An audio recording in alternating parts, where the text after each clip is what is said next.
Welcome to Conversations with Malik podcast show, coming to you from New York. We're glad to have you and thank you all who are listening or watching this show. This podcast is about the stories of transformation of regular people during the basic struggle and pain of life. Everyone has a testimony. We all have survived the darkness. Now let's talk about how we got to the light so we can help our brothers and sisters who still haven't overcome their demons. But guess what? I told you. We all have devils on different levels. So through conversations, we use the tools of insight to light the path of hope. Let's have a chat and stop running from our issues. If we live through it, then talking about it probably won't kill us. That's what we're doing. Talking, crying, looking inward so we can grow outward is the theme of this show. That's right. The caterpillar transforming into the butterfly is the goal and purpose of this podcast. When you talk about you, I learn about me. Iron sharp as iron, steel sharp as steel. So we can cut through the fog of despair into the hope of today. Everyone have a testimony. We all have survived.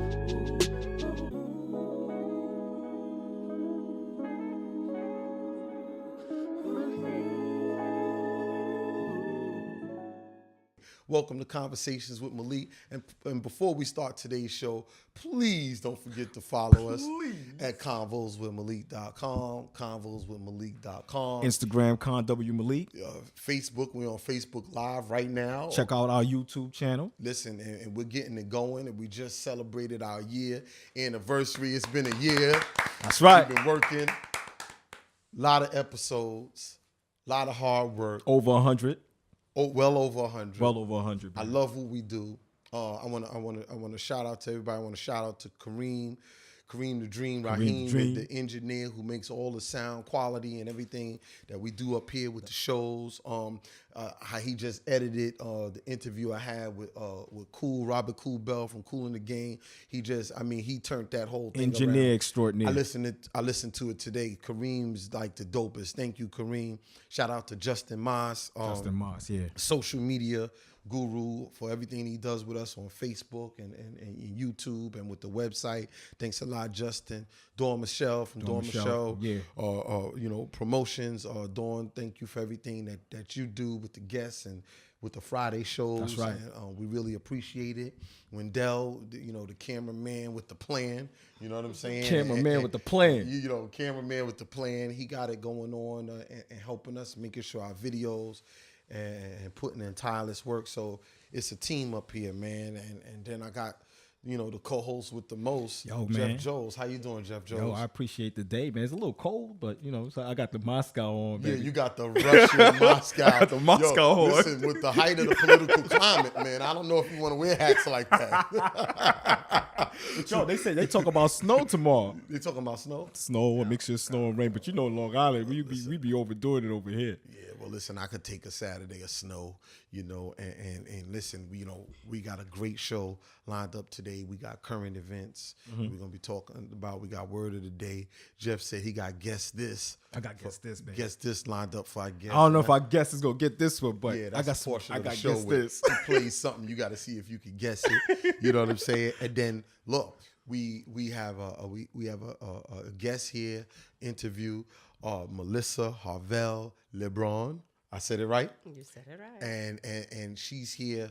Listen, I'm so glad to have her. We're talking about all the great things that she's doing. Founder, CEO, WM Stone Enterprises, Inc., the Holder Corporation, team owner, E2 Northeast Motorsports, Inc., NASCAR's Camping World Series and Wheeling All-American Series Division 1. But there's some corrections on that, so we're going to get into that a little right. later.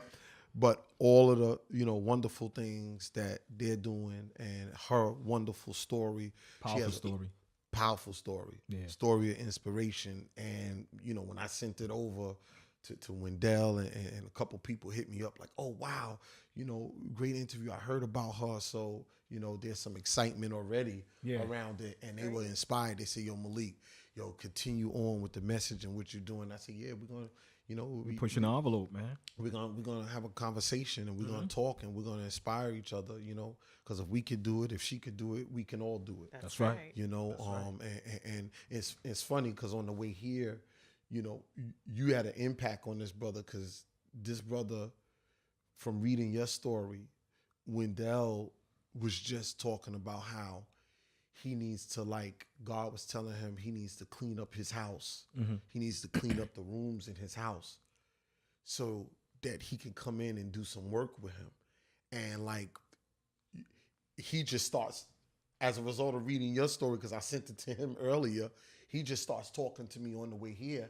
And I'm like, wow, we helped somebody already. Yeah. We helped somebody already. Just by reading the story.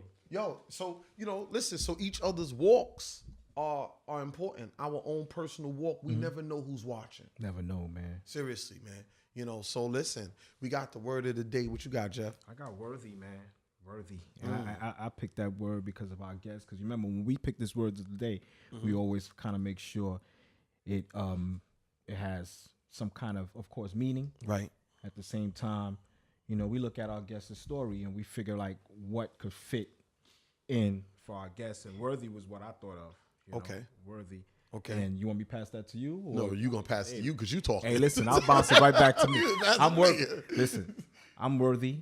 I'm worthy for even waking up, to have a heartbeat. Right. For me to be part of this journey with the podcast. Okay. I remember when we just was talking about this was just a conversation, and then look where we at now. So I'm very worthy for being where I'm at today. Gotcha. And I feel thankful for even looking beyond some of the stuff, dark side that I was facing. Okay. Broken marriage and a whole bunch of stuff. My mom passing away. So I'm worthy to still be here to keep a nice process of thinking now and people was able to, see that I'm doing much better mentally, physically. And I'm worthy, man. Yeah. You got on the Moscow hat. I got a Moscow. So what does the word worthy mean to you, Melissa? The word worthy means to me the blessing that God has given me in my life, that he found me worthy of his blessings and his favor, that I would be used as a vessel to encourage people around me with similar backgrounds as mine to keep pushing forward for their dreams. Wow. Yeah. And when I think of worthy, I just have to, it's sort of like, it kind of goes along with self-esteem in a way, and how one feels about themselves. And sometimes there was times in my life where I let opportunities pass me by. Yes. Because I didn't think I was worthy. And now I feel total opposite. I feel like I'm worth it, that I have value on myself now. So when I do a self-appraisal, my self-appraisal is ranked a little higher. And, like when I bought this house, the appraiser came, he appraised the house and told me what the house was worth. So when I appraise my house, I know what I'm worth. So then you can't treat me any less than what I know I'm worth. Amen. I just can't do it with you. That's right. So when we talking money, when we talking deals, when we talking different stuff, opportunities. Growth, opportunities. I just can't. Sorry. Yeah. And so, in thinking about, and we're gonna do the current events after we get into the interview with her. In thinking about the interview, and I knew you was coming. I'm like, I remember seeing a special. I still can't remember where I saw the special from, but I heard about you. And so then when Dawn, Dawn was excited. She was like, yeah, she's agreed to come. And I'm like, okay, cool. So, and I'm like that with all guests, by the way. Like, so, so I'm not like all guests. I'm like, oh, good, they agreed to come, because it don't have to be this way. Like, I could be sitting here and nobody wanting to come to the show. So, I'm honored when anybody wants to come. But I was just like, when you think of NASCAR, you think of white people. Yeah. Kind of, Midwest, kind of, Southern. Southern Southerners. Southern whites. sort of like the whole country music vibe and everything. And we're gonna get into your story because you got a story, but I just gotta. Why NASCAR? Why not? Mm. An opportunity presented itself, and that opportunity may not never ever come again. So you have to seize the moment. And I was in a position to bring it to fruition, and that's what we did. And it was all inspired by my sons. Wow. So you're a single mother. I am, and boy, do I get so much flack for that tag. I have men that come after me like, why does it have to be that you gotta degrade us? I said, how am I degrading you? Because I'm a single mom? Do you know what that is a badge of honor? Yes, it is. For Yes, it a is. woman. Yes, it is. Yes, it is. When you can accomplish, when those single mothers that know what we go through to try to juggle being a good mom, Right. not just a mom, but a good mom, being a breadwinner, holding your household down, making sure that you feed and nourish your children so that you can put them on the right path. So I hold that as a badge of honor. And I've gotten beaten down about, why does she use that? Why does it have to be? Why can't she just be, just an African-American woman? No, I am proud to be a single mother and say, you know what? It was hard as hell, and I did it. A mother's job never ends. Never. You know, It will ends. never. My baby's 24, and it's just like yesterday when I gave birth to him. And that job will never end. So when I read this, single mother of 7, 3 biological children from a prior 16-year marriage, and legal guardian of 4 additional children from younger siblings, known as Captain LeBron. Right? So, I saw that too. So that means you run shit, right? I was sitting here, and because when my mother passed away, my mother had adopted children, and so we took 2 of the kids to raise. Now, me and Tracy, we have 4 children, and so we took on 2 others. And I remember one day they had to meet us. They had to meet me up by the avenue because we were going clothes shopping for school. And so I got out of my car and I met them. And I remember they was all walking towards me down 165th. And I'm looking at 7 people. 7 people. That I'm You are directly responsible for. responsible That's for. right. So that's why I'm saying when I read your story, I'm sitting there like, wow, because, and so I remember this woman saying to me, because we stopped and we was at Jamaican Flavors getting patties from the patty line right there, right? And this lady said to me, she said, those are all your children. I said, well, these 3, these 4 are, and those 2 are my little brothers that, I'm raising. My mother adopted them. She just passed. And she said, the lady said to me, you're always going to be blessed. Anybody that takes care of other people's children That's a fact. are always going to be blessed. And so when I read this and I see that you raised, why did you have to, what was the reason for you having to take on the other Well, siblings' it was a family issue. It wasn't drugs or any abuse or anything like that. It just, my sister was just not in a position to take care of them, and I refused to let them go into the system. And my brother, he has I don't want to say a typical story, but he has a common story Okay. of, being incarcerated, and he wasn't there at the time. He was young. He had his daughter very young, and it just wasn't a conducive environment for a child. Did So that I affect stepped up. Did that affect your relationship with your sister? The relationship is challenged. It is. But I'm always open to her. Anytime that she decides that she wants to come back and be a parent, I'm open for it. Because even though I'm not their biological, she is their biological, and it's important that she plays a role in their lives. Let me ask you something. At the time that you took on the children, were you married at that time or you was divorced? No, I wasn't. So, But it did cost me a marriage. Oh, wow. It did. Wow. because I know it was tough. It was tough for us here. Like it was tough because, you know, like those were my mother's. My mother loved those two boys like they were her son, and now they came into the house. So now I had to like juggling, showing the love. Spreading it around. We just had a big conversation here about my kids got some leftover residual baggage from us having them here. It happens. It happens, yeah, I'm It sure. does happen. Yeah. And they expressed it over the holiday time. And they were like, at one point they got emotional. One of my kids broke down and cried, like, you know, you was doing more for them than for me, and I was already the middle child. Now you took on 2 more kids, and I felt even more. Oh my goodness! It's true. Did you experience that? I do every day still.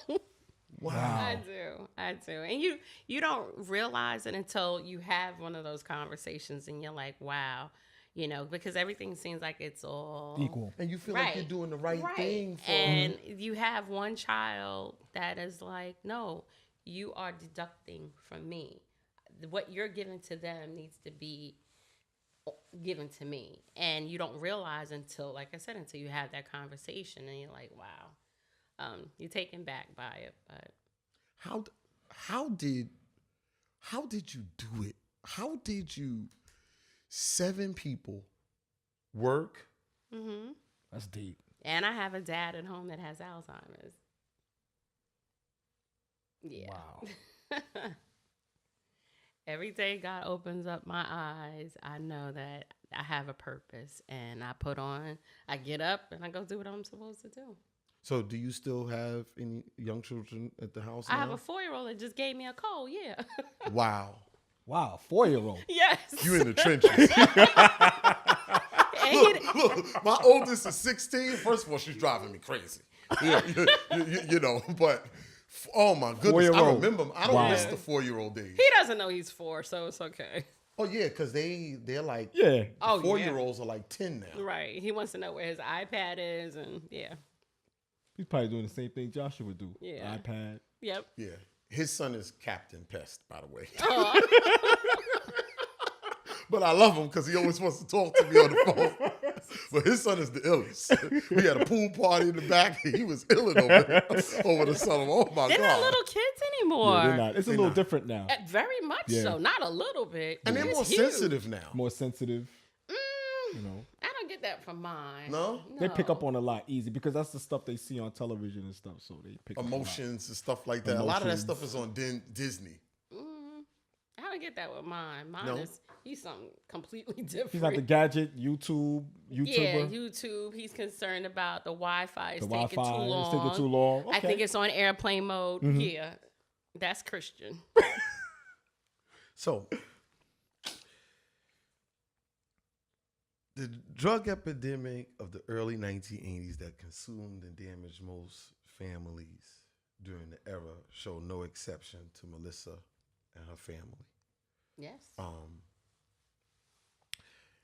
The worst time of my life was the 1980s and early 90s. I almost died in the streets of Jamaica, Queens. Like, I really, and not only did I almost die, but a lot of my friends, you know, guys who I have slumber party pictures with, and, you know, and I look at pictures and it's like 8 of us and I'm the only one, you know, is, you know, still alive. You know, it's like, wow. Right. And so that era kind of, you know, swept through and just, I really consider it genocide. Basically. Yeah. To be, it was nothing different than introducing smallpox to the Indians or whatever it was. It was nothing different. Yeah. Yeah. You know? Catastrophic. That's for it was sure. catastrophic. And what was that time like? You know, because I read this in your bio, and I said, wow. You know, usually people don't. You know, she seems pretty transparent. What was that time like in your family? I was a young woman trying to figure it out for myself. I'm the oldest of 5. I was trying to hold down my mother's household because my mother was going through her struggles. and really trying to figure out who I am and who I wanted to be and who I most importantly did not want to be. And trying to get my sisters and brothers out to school so that, the man doesn't come. Trying to keep the family secret under wraps. So were you always I'm the monarch of the family, the matriarch. I am. Okay. you I'm were the always like a oldest. caretaker? Always. Yep. The other ones didn't come close to you, No, they come to me. or they came to you. Okay. So time goes by and you meet Red Alert. Oh, yes. Yes. How did that come about? I met Red at the Ritz roller skating rink in Staten Island. He came to play a show. And a friend of mine, Mike Hines, rest in peace, Mike. Mike introduced me to him. And it was just like this chemistry. And we've been tight ever since. And it's, oh my God, how many years? 30-something years. That was the I was first time you've 13 been years in old. the, Yep. first time you've been in the Bronx too, because I think I read somewhere in your bio where you said that this was like the first time you. Oh, no. When I met him was in Staten Island. Was in Staten Island, okay. Yeah. But in the Bronx was when I did a music video. Oh, and that was right. the first time I had And ever you been met to Jay the Bronx. Ellis. Jay Ellis. No, Jay Ellis was in Manhattan. Was in Manhattan. Yeah.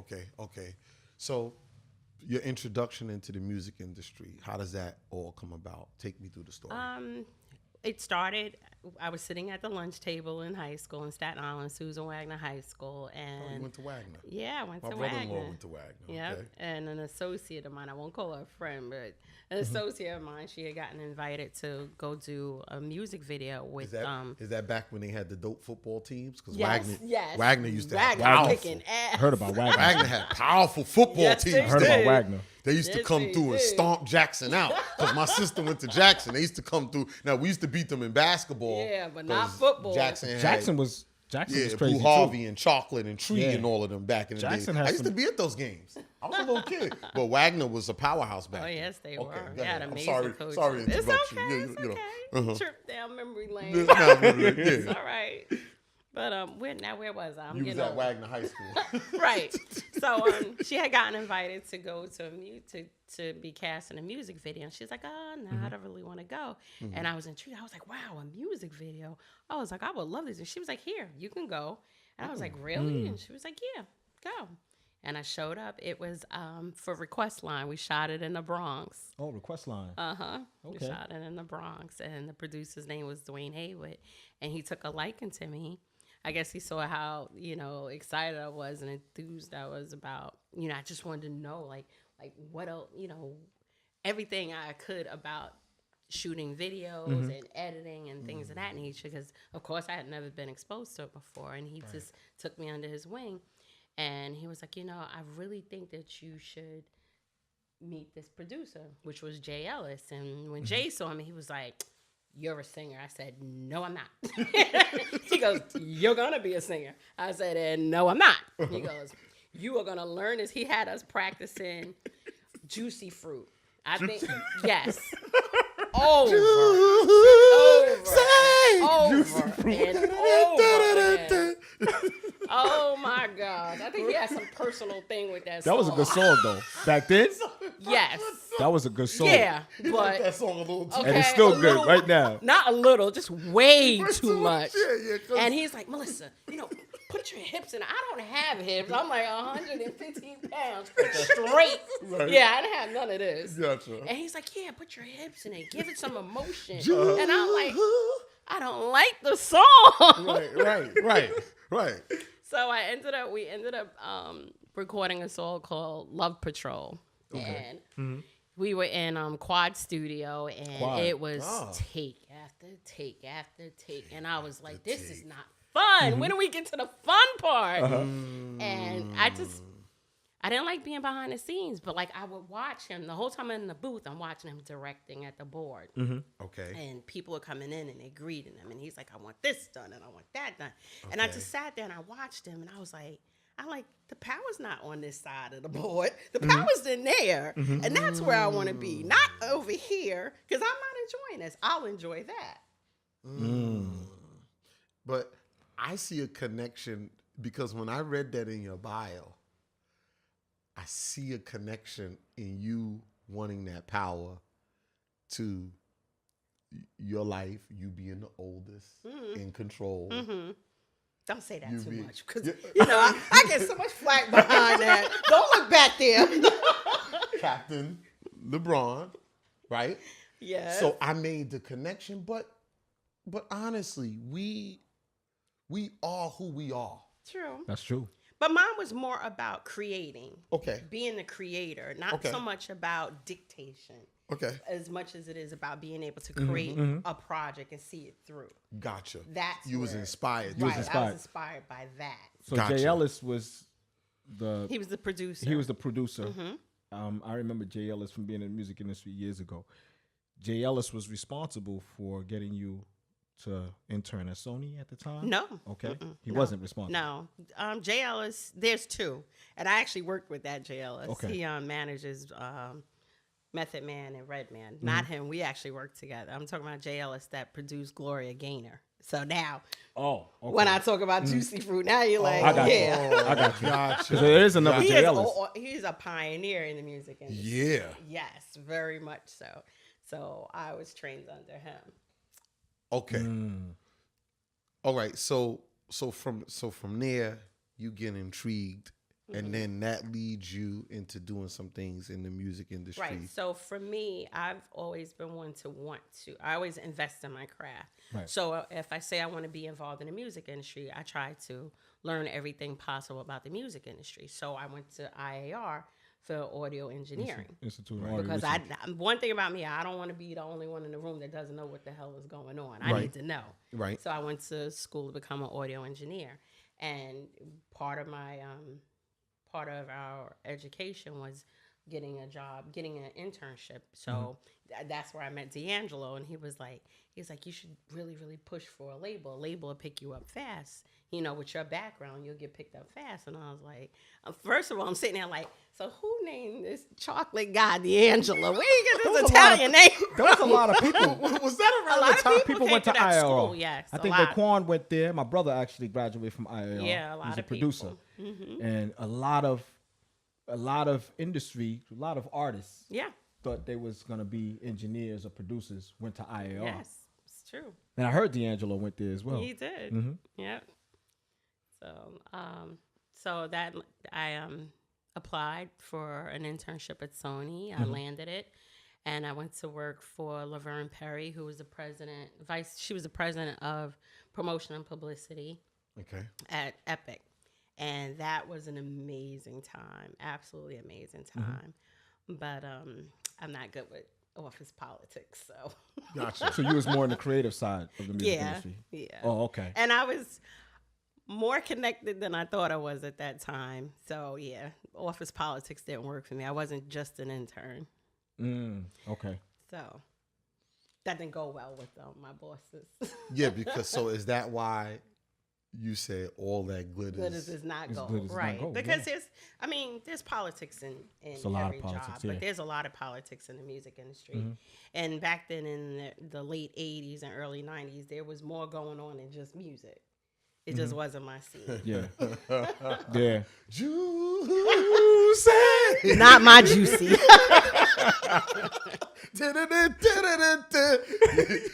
So it just came down to a point where they wanted me to choose. I was seeing people come in to work and getting their American Express card snatched, which meant they were getting, terminated shortly. And I just, I had a brand new condo, a new car, and I was like, I need stability, and we had done a photo shoot, and I just realized she let me know then that I probably would not be going any further in this job. So Really? it wasn't bad. It wasn't bad. She was trying to protect me, and give me thick skin in the industry. And I just chose to go with stability, job stability, and I ended up in New York City Department of Corrections. Gotcha. Wow. Okay. Gotcha. Okay. Gotcha. I had to pay for my car and my condo. You had to do what you had to do. Yeah. That's right. Yo, isn't that dope though, Jeff? You know what? It's funny because we talk about that up here. Matter of fact, Devon, one of our first interviews, Devon, we would remember in our business, Yeah. our business show that we did, and he talked about how he went to work a regular job to learn how to be an entrepreneur. Right. And he went and worked someplace because he needed to take care of himself and pay his bill and a goal. But in the meantime, I need to do X, Y, and Z. And, you know, I know people who are in their late 30s, they still pursuing these 20-year-old dreams and goals, right? Now, part of me is like, all right, if you haven't made it by now, you might not, but you might. You might, yeah. But in the interim. But it is a proven fact that most successful people do not become successful until they're over the age of 40. Okay. But in the interim, you know, you got kids to take care of. You got rent. You got a condo. You got a mortgage. Go to work. Well, you have some decisions to make. You know, and right, you got to sit, and that's what you did. You went, okay, this kind of, you know, is it for me? And you know.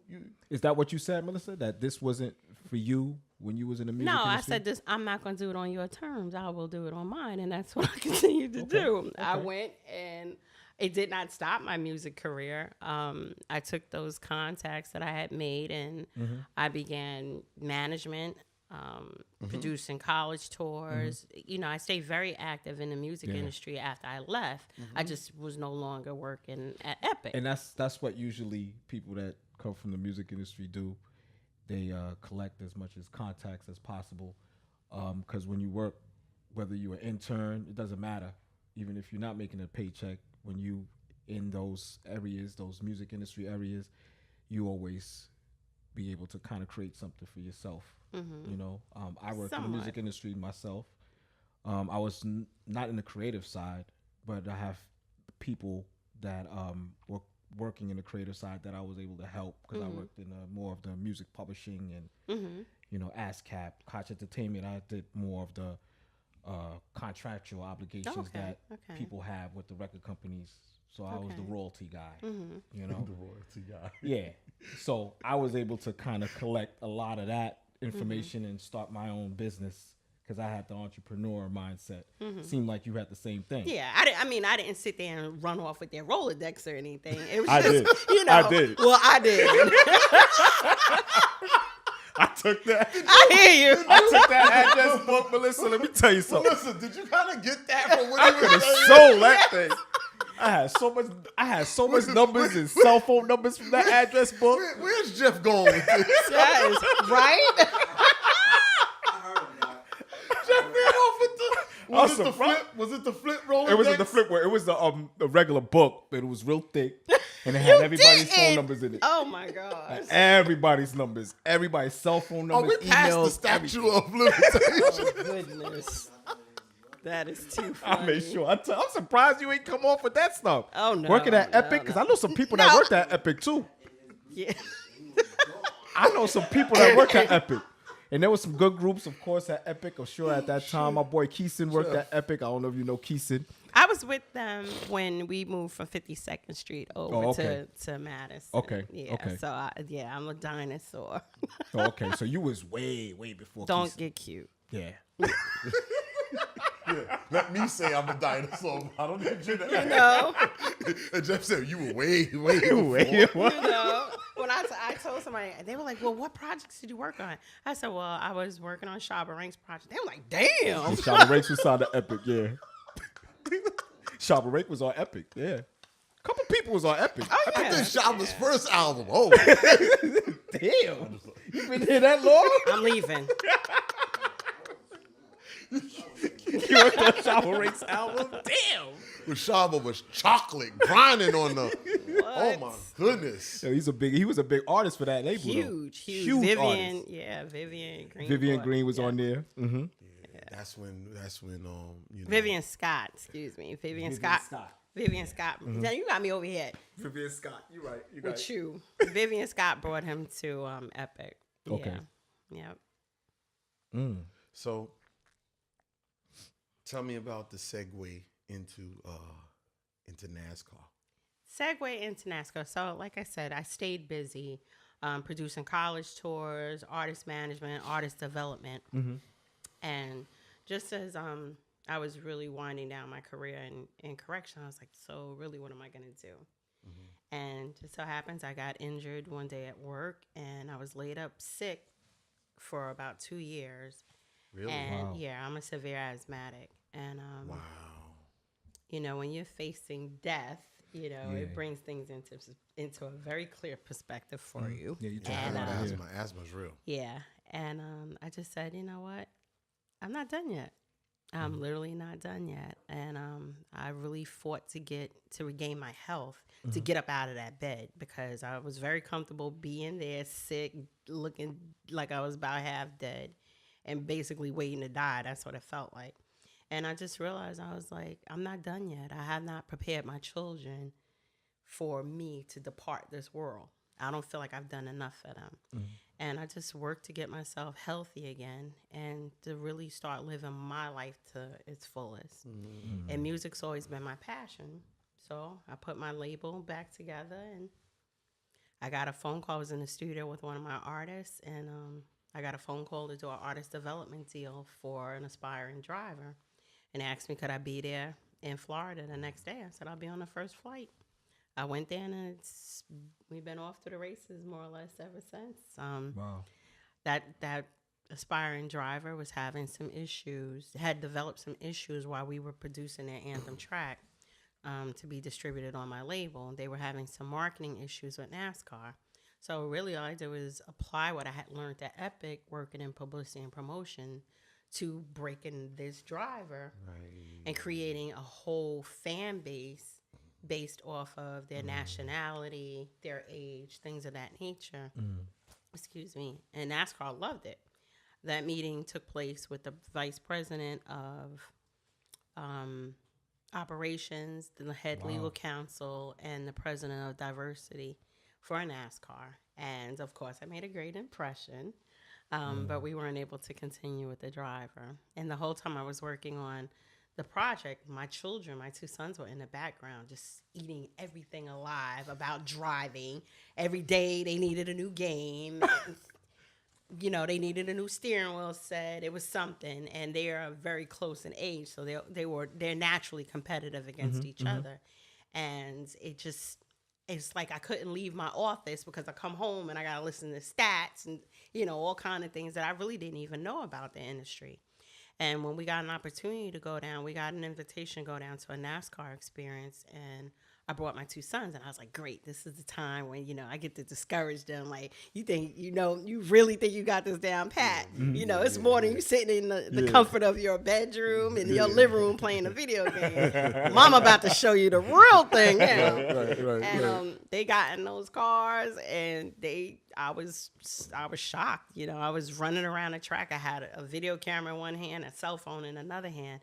And of course, I don't look the landscape, so I stuck out like a sore thumb, definitely. Yeah. And I tripped into a NASCAR official, and, you know, he's a little condescending. He's like, well, what exactly are you doing? And I was like, oh, my sons, da, da, da.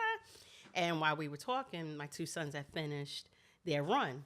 And he was like, well, you know, this is really for entertainment purposes, but, you know, if they're really serious, and, you know, my sons were just so enthusiastic about what they had accomplished, driving 150 miles an hour and never touching a race car ever in their lives, you know, that's great.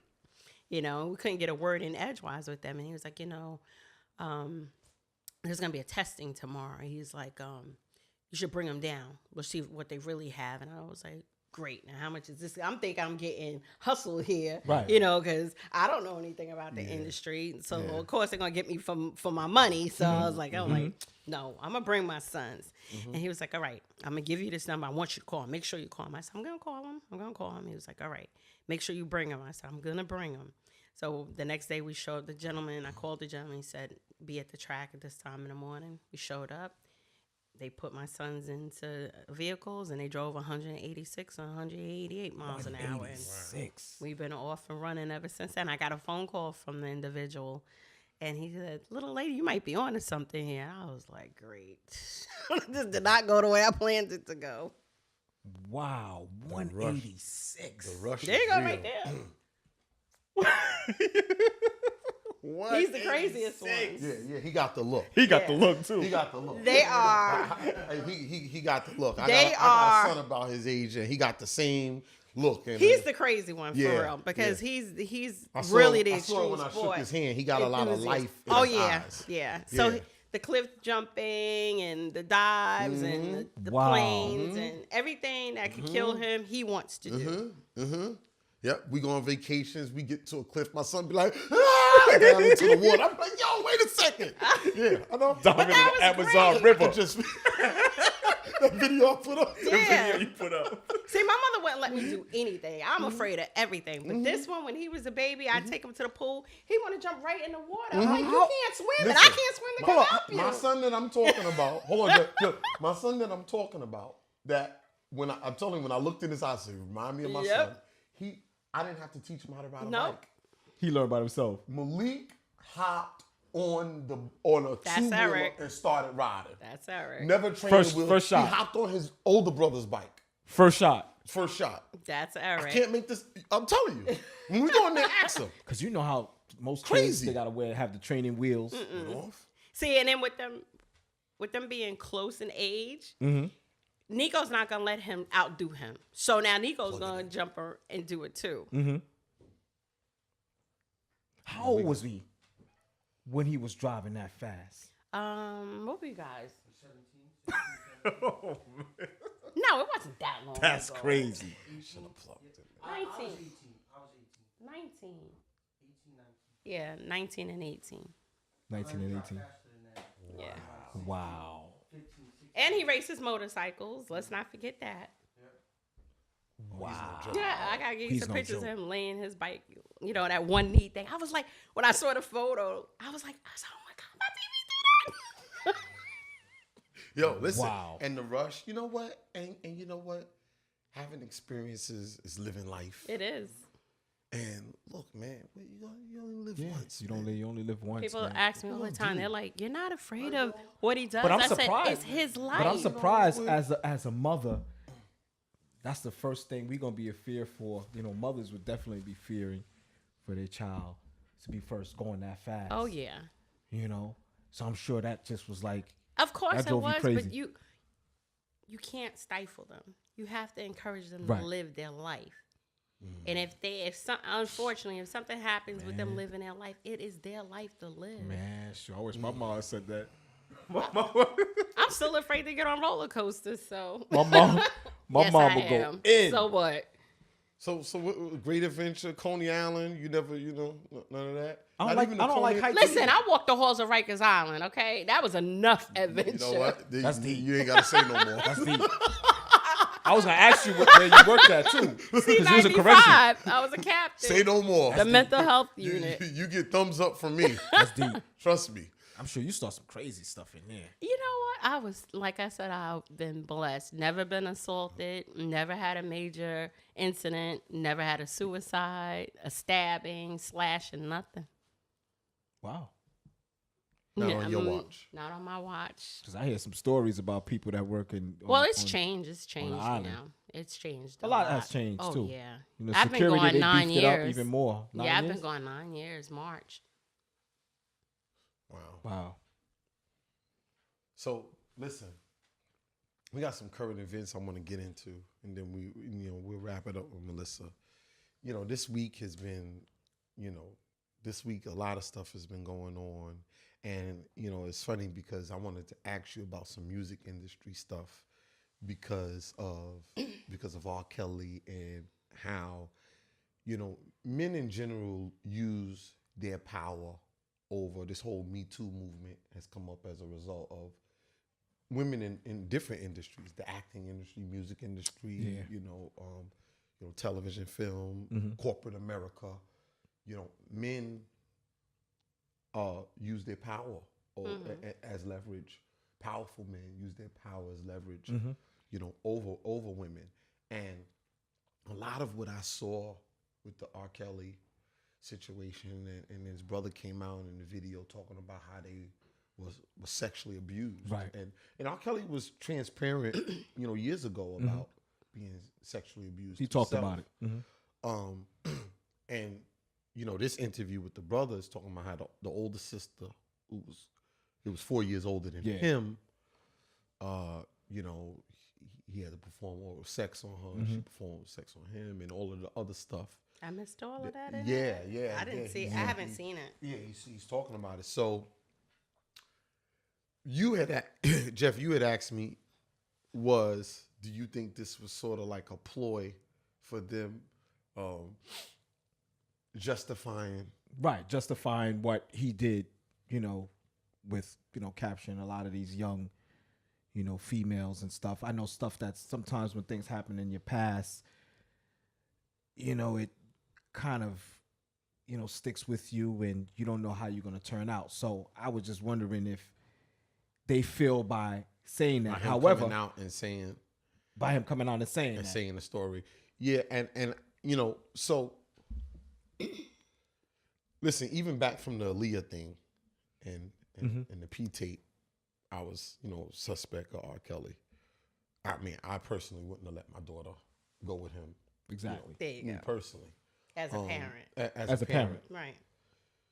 But in the music industry, do you see that parents are a little willing to take chances with their children, their daughters and their sons, with these people for stardom? They do. A lot of them are living vicariously through their children's opportunities. So those boundaries are lowered sometimes, and unfortunately, these things occur in the industry. Is R. Kelly unique in what he's doing, or are there others like him? It just hasn't came out. I'm sure there are others like him that it just hasn't come out. Because you talked about how, there was compromising things at the around the Juicy Fruit time. Oh yeah, and but so mine's weren't of a sexual nature. Mine were more so brown nosing. That I did not learn that skill. Gotcha. So back then you didn't know, Right. You didn't know that Having skill. to kiss Right, something. right. But we hear stories about inspiring artists, inspiring actors, Right. Doing things. Then the guys have no intentions of Especially females making them stars. that's coming in the industry. They have to deal with a lot of that. I'm sure like the Cardi B's have dealt with it. I'm sure all they the have. the new females that's coming in the industry now. Listen, I'm you sure got all types of individuals in the music industry. It doesn't matter whether they are an intern or they are presidents of music labels. It is an industry that, unfortunately, people will compromise their morals and things happen Wow. To get on. And so these girls, in some fashion, had hopes and dreams that were manipulated by a manipulator. Right. Well, what they say, an abused person turns into an abuser. Yeah, in some cases. Got somebody snoring.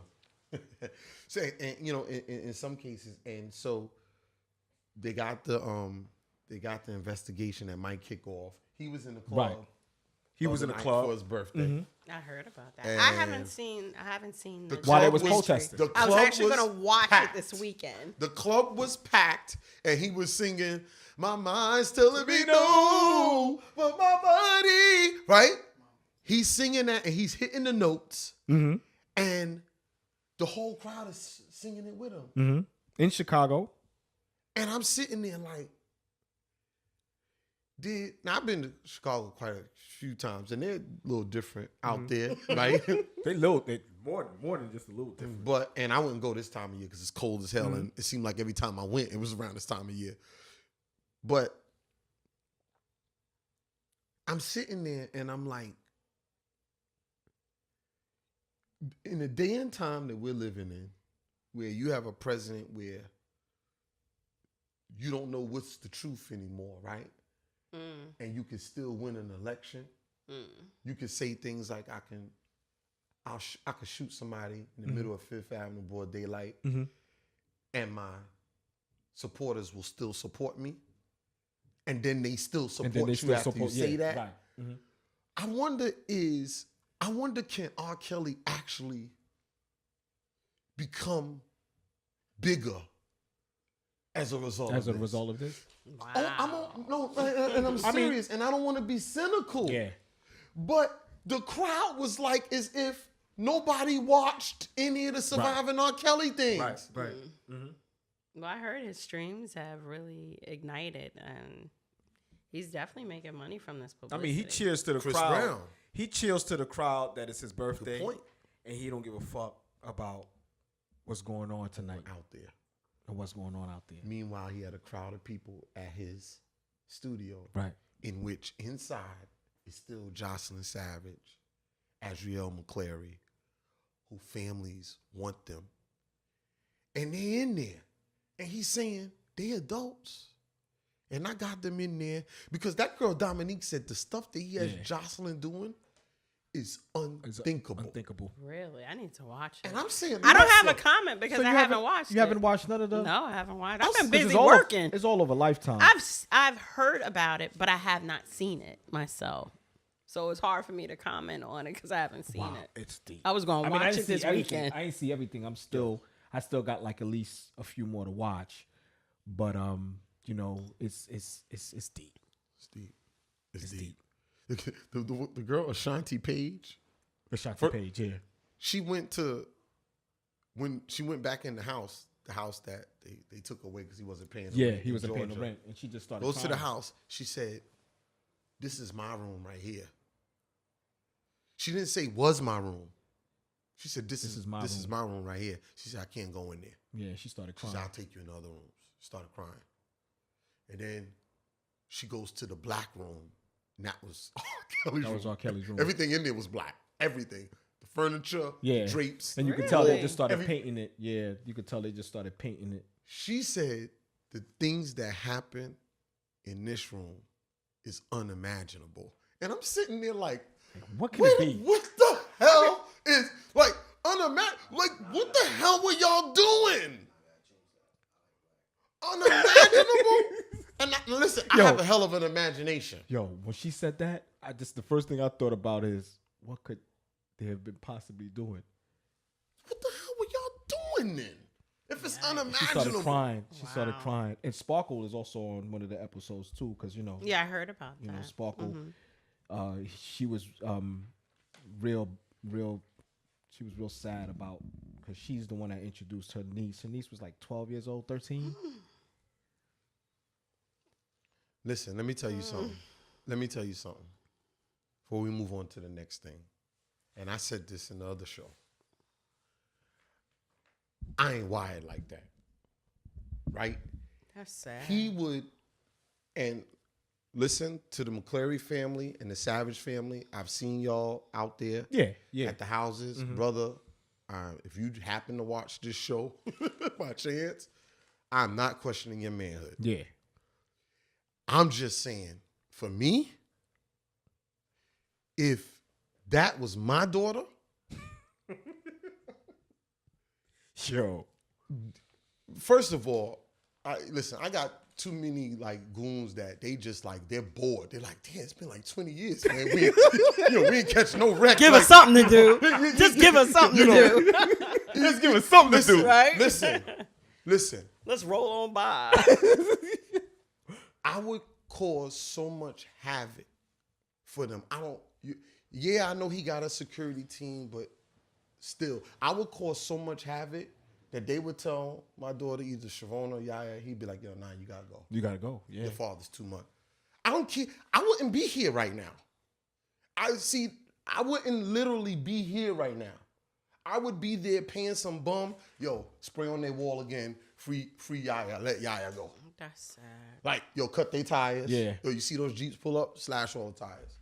Yo, you kids, huh? Here's 10. Here's Because somebody was $1,000 for actually each one of y'all. somebody I was would actually be terrorizing there. them. You man. remember when they was outside, a father and a mother, Terrorizing them. and they were screaming out the daughter's name, and somebody actually opened Open the and close the closed the it. blinds. Yeah, and closed the blinds. Oh my Yo. God. Every day they would be like, "Yo, shorty, yo, you gotta go.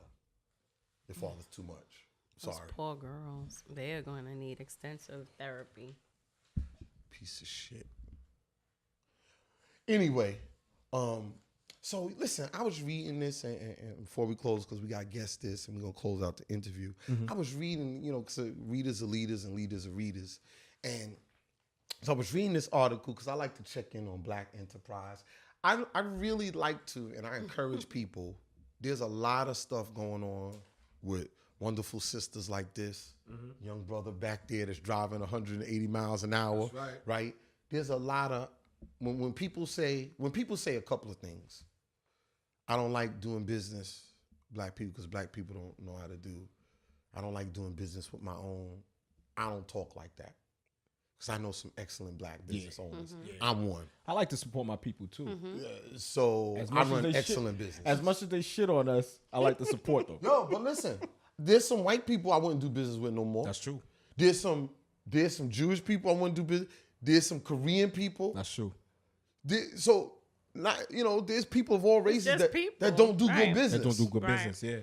But we're doing our thing. So you got to really tune into. So I like to read stuff because what you put in your mind is what you're even going to think about yourself. That's why you got to invest in your craft Gotta- and become knowledgeable. Right. Right. So I'm reading this article about this young brother, and his story is powerful. And I just want to read this for a little inspiration and hope. Idris Sandhu is the tech genius behind Uber, Instagram, and Snapchat. This dude is dope. He's 21 years old now. When Idris was in high school, he developed a mobile software that would later gain the attention of U.S. President Barack Obama and land him at the White House, where he received the Honorary Presidential Scholar Award. He was 16 years old at the time, now 21. The Los Angeles-based man is the unconventional tech guru who has accomplished many incredible feats, including being responsible for algorithms that have made Uber, Instagram, Snapchat what they are today. Dope. Now, I'm just going to paraphrase it, and it's not a long one, but he was born and raised in Harbor City, California. His parents are from Ghana. So he goes back to Ghana with his father, and on the fourth day of the trip, his father left him in the village. I don't know what that was about. His father leaves him. Wow. He took his passport and came back to the States. So he's trying to figure out, so he goes over to NGO, and they was able to help him to get back home. So now he's here on his own. When he comes back, the iPhone gets revealed. And that changed his, he sees the iPhone, and sort of like when you was at that set and you saw the director, he had an experience. Watch out for those moments of the experience. Yeah.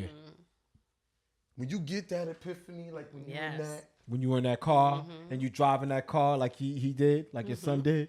yeah, what did Eminem say? You better You better use the moment. music moment. You know better what? never let it go. Let it go. You only get one shot to not miss your chance. You only get one shot to not miss your chance to blow. Opportunity comes once in a lifetime. You better. Yeah. You only get one shot not to miss your. When that moment comes, that's your moment. That's it. That is so funny. That's it. It's so true. Telling you. It's so true. Because you didn't I know think that it was your moment. You didn't know that was your moment. Right. But I remember time. when they asked me in the I'm gonna have to hallway. talk We to were him standing in the hallway. I'm gonna have to get you back over. We're gonna have to talk. I like him, man. I was standing in the hallway and they were like, so Melissa's label is going to produce your anthem song. And I'm like, my label? And he's like, you do it. I was like, it's not set up yet. So I'm like, I'm mouthing to my mentor. I'm like, it's not ready yet. And he's like, you're going to go back to New York and do what you got to do. Yeah, you gotta do what you gotta do because you He get this goes, opportunity. you're going to produce this anthem and get her on Good Morning America. And I said, okay. Okay, I'm going to go home and figure it out.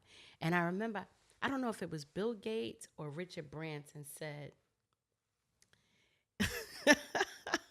seize the opportunity because it may not ever come again. May not And ever come again. take it and figure it out how to make it work. It's almost like winning the lotto once. I can't Yeah, I'm remember about which to one cry. it I'm was. getting emotional, man. Right? Because it's not like, okay, I'm gonna go.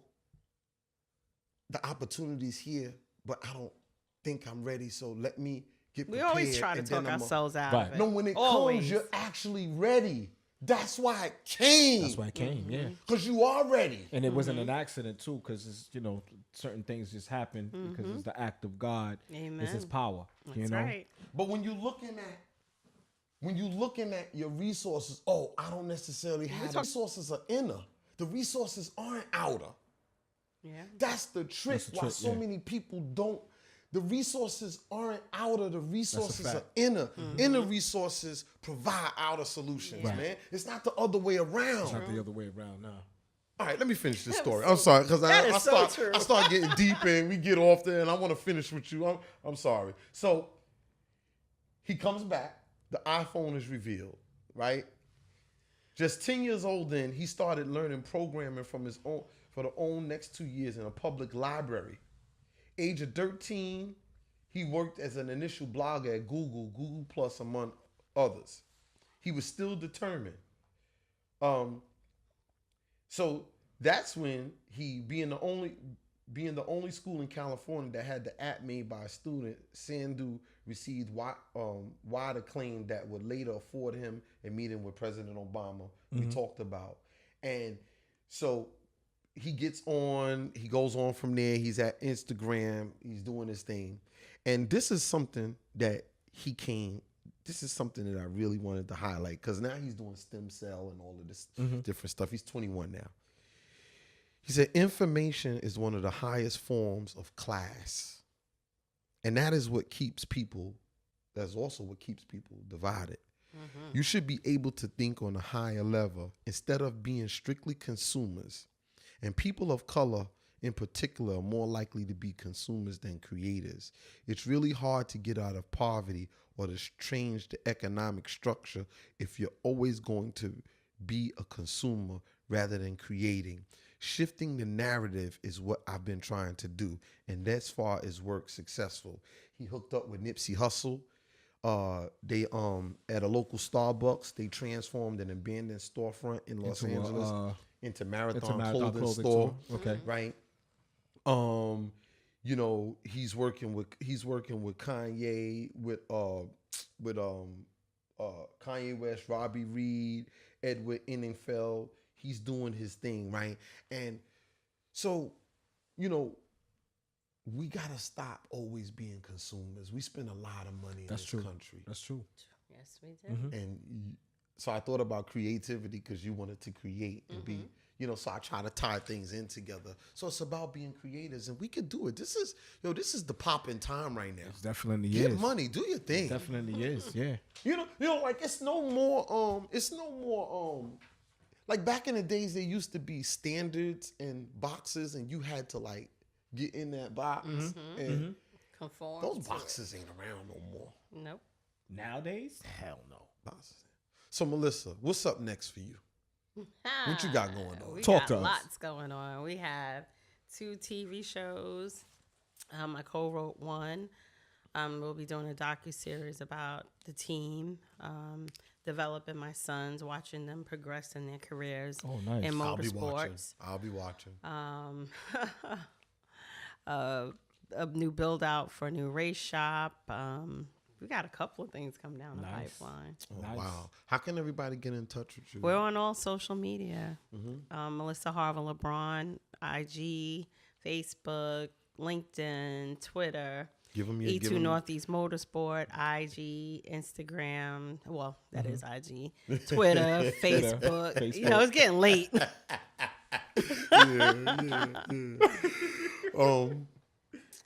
And so you got Guess This, Jeff. I got Guess This, man, and Guess This is a portion of our show. You better make it good, too.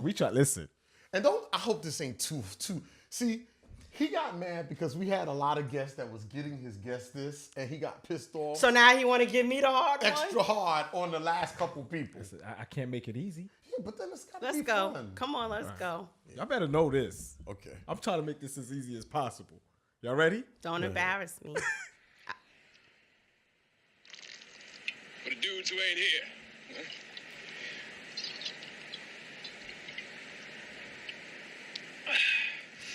Man, What movie is this from? sometimes I be walking down the street or sitting around And I look up, and I expect to see you coming around the corner. I hear your voice calling my name or something. I almost expect you to go to Hollywood with me. I know. Hey, don't worry, man. I'm gonna make it. I can lie and steal too good not to survive. Oh my God. Come on now. What the heck is it? Put it in the guys. I thought it was gonna be a damn They're record. gonna be all right, man. They're gonna make it. Yeah, we were sitting around the other night. We got high. Man. And I told her, man, I said, look, Chiefs wouldn't want y'all just sitting around wasting time, you know? I don't know. They're gonna make it. Coolie High. Oh, you went far back, Jeff. I never even saw You ain't Coolie get High. something from the music industry. Really? Listen, I'm listen. waiting for a song. I'm waiting Listen. for the break beat. I didn't wanna- I'm like, okay. Waiting for the bass I thought it was line gonna be to a come in. record. But yes, that's cool. You should have gave me a category. Be quiet. I don't want to talk to you. I saw the music Stop. industry. Before the show's You know, over, I'm waiting for the music, the break. I'm like, all Jeff right. goes in the doghouse. This is traditional. Listen, it's been another great episode. Oh my God. Don't talk to Conversations me with no more. Malik. We got Melissa LeBron in the house. Melissa Great LeBron. story, powerful story. I hope this show has helped or inspired someone. You know, and listen, don't forget to follow us at convoswithmalik.com. That's right. That's right. Convoswithmalik.com. Like us, share us. We're gonna be following. She's she's part of the family now. She's family. And I'll be back. I'll be back. I'm gonna try to I'm get a on. fan. I'm gonna try to get on a good side after the show. You is better over. pick something good too the next time. Coolie High. I never even saw Coolie High. Listen, Conversations with Malik. And remember, we close the show like we always do. I love you, and there's nothing you can do about it. Peace. Peace.